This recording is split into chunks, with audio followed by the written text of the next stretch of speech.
அவங்க பக்கத்தில் திரும்பி பாருங்க, ரைட் லெஃப்ட்டு. அந்த காங்கிரஸ் தான் திணிச்சது. இந்தியை திணித்தார்கள். புதிய கல்விக் கொள்கைன்னு 1965 லால் பகதூர் சாஸ்திரி இருக்கும் பொழுது கொண்டு வந்தாங்க. அதில் இந்தியை திணித்தார்கள். 3வது மொழியாக இந்தி கட்டாயம் அப்படின்னு திணிச்சாங்க. இவர்கள் மொழி போர் அதுன்னு இது பண்ணாங்க. அதில் தீப்பத்தி எறிஞ்சாங்க. தீ குளித்தவர்கள் இருக்காங்க. மொழிக்காக உயிர் நீத்தவன் சொல்லிட்டு பேரை வாங்கின்னு ஆட்சி பிடிச்சிங்க. ரைட்டு. இன்றைக்கி அவங்கள கூட வச்சுக்கிட்டு மொழி ஏதோ இந்தி திணிப்புன்னு இங்கே கதை விட்றீங்களா, இது என்ன கதைன்னு கேட்டார்.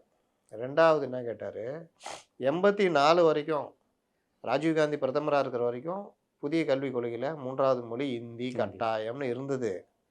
அதற்கு பிறகு மாற்றப்பட்டது. பாஜக ஆட்சியில் நாங்கள்லாம் இப்போது என்ன கொண்டு வரோன்னா, எனி ஆப்ஷனல் லாங்குவேஜ். ஆமாம்.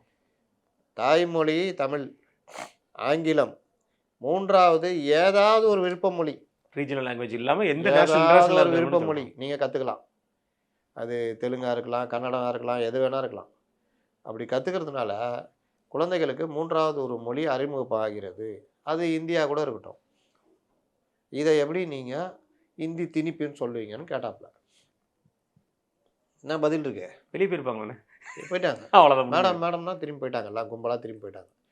இதுதான் இது மக்களுக்கு புரியாமல் இன்னை வரைக்கும். இதை விட ரொம்ப அழகாக கேட்டது அண்ணாமலை தான். 3 மொழி வந்து நீங்கள் பண்ண மாட்டீங்க, இருமொழி தான் உங்கள் கொள்கை. நல்ல விஷயங்க. ப்ரைவேட்டு ஸ்கூல் இருக்குது 54% தமிழகத்தில். அங்கெல்லாம் 3வது மொழி கற்றுக் கொடுக்குறாங்களா? அப்போ அது என்ன?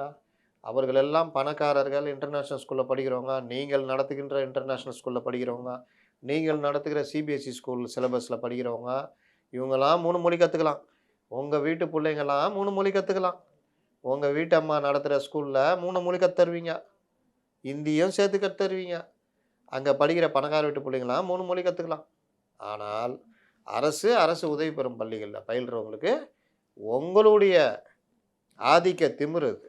ஆமாம். 2 மொழி தான், 3வது மொழி கற்றுக்க விடமாட்டேன் அப்படின்ற ஆதிக்கத்தினால இருமொழி தான் அப்படின்னு பண்ணுறீங்களே, என்ன நியாயம்?